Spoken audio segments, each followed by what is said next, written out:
All right, we're filming a new video here.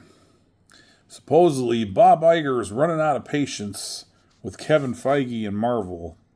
Avengers is delayed, so they're going to have less Marvel movies for like the next year or so. And then the X-Men movie, they're fighting over the direction that that's going. And then with the last two movies where they said, I read yesterday that Thunderbolts is going to lose $100 million.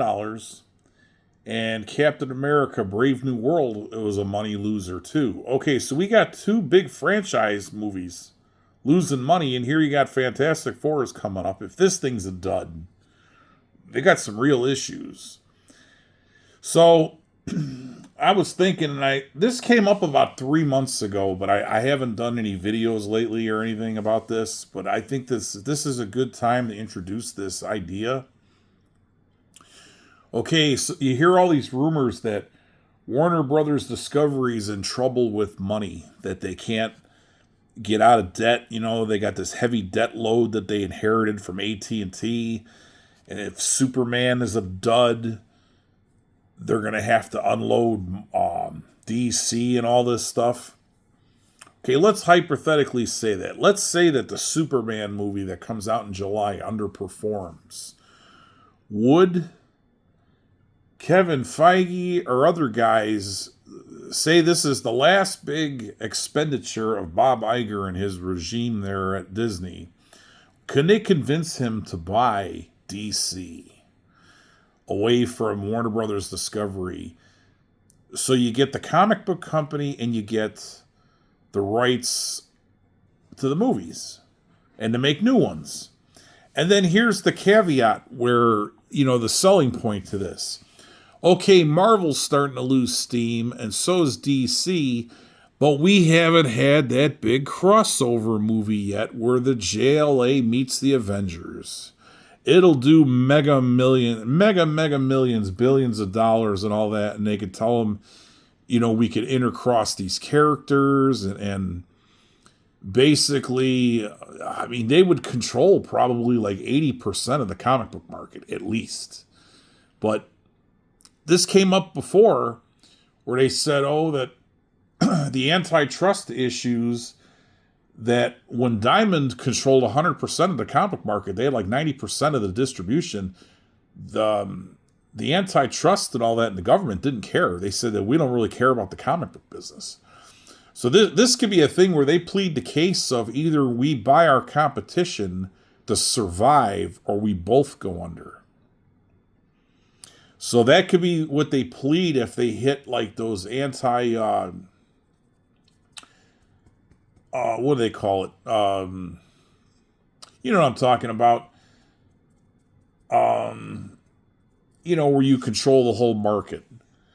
A monopoly charge or whatever. You'd be like, well, look, either we do this is going to stimulate stuff, or, we're going to go under. That our only hope now is to get some money out of this is we're going to have to buy our competition and pretty much merge. And you could keep the comic lines separate. You could do crossovers. It'd be like the Super Bowl of comic books. Once a year, certain characters cross over, and that would be the selling point in the summer or whatever they want to do.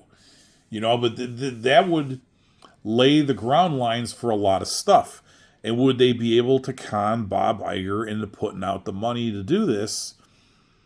And he could justify it with the shareholders that, yeah, these movies are starting to falter. We want to continue them. And the best thing we could think of is buying our competition, so we eliminate a competitor. And we get all new stories and the history and all that, and we would control the comic book market for what it is. And they could always go to the government and say, look, that this market keeps deteriorating year after year. So it's either we do this or it's going to completely disappear. And I think they could buy some time. Would it hit? I'm sure there'd be interest from the comic book fans. And like I've been saying with the Marvel movies, now that they're kind of tanking, I said, well, the next step is they're going to have to cut the budgets. These $200 million movies are going to have to become 50 and under. And that way, within the first week, they clear their budgets and they're in a profit. And then everything after that's just pure gravy. So, I mean, would it be looking like a TV episode? Possibly. Would people be mad? Some would. People, you're always going to get complainers. So, but you got to look at it as they got to make the numbers work. And if they're going to be putting out $2 and $3 and $400 million duds, sooner or later, that's going to, put the company in bad shape. I heard the Avengers Doomsday, the next two movies, it's like $800 million in salaries alone for that Secret Wars and Doomsday. So they're throwing money around, with these 40 and 50 characters in the movie. It'd be the same thing with Marvel and DC if they do a JLA meets the Avengers or whatever, and they take on, whatever, Darkseid and the Phoenix, or Darkseid and Doctor Doom team up. I mean, who knows? But the main thing now is to buy time to keep these going, because obviously, they've probably alienated some of their fans.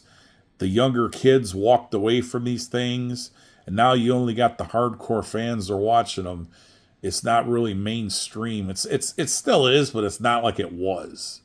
So how do we put some traction into that? Hey, guess what? Superman's going to fight the Hulk. People would eat that up, I think. What do you think? Put your comments in the questions. And then the other thing would be the price. I could say, hey, I'm going to go buy a brand new Lamborghini. I can't afford $300,000 for a car. So would Marvel be able to pay or con Disney into whatever it would cost to buy DC, the copyrights, and then you're also looking at Superman, Batman, and Wonder Woman, the trademarks and all that, and the copyrights and all that, they're going to be in public domain in like under 10 years. It's like Superman's going to be the first one to go, and then Batman, and then Wonder Woman, and then anybody could use those original versions. And is that, the way to get around that? Does Marvel put up some more money for guys to go to Washington and say, we want these copyrights forever? That, this is like us owning property, and, we put a lot of money into this stuff, and so, some goof is going to go make a Superman comic and deteriorate the brand while we put out, A plus product. This other guy is going to put out D minus. Would they be able to get the trademarks extended indefinitely, where public domain would end? Like say they give it like, okay, we're going to end public domain in like 2 years. Everything after that, if it's copyrighted correctly, you could have it forever. Who knows? I'm sure that they've looked into that. They've got the most tenacious lawyers on the planet. We will see. But the main thing, would Marvel buy DC to stall their own death? Everybody have a good day.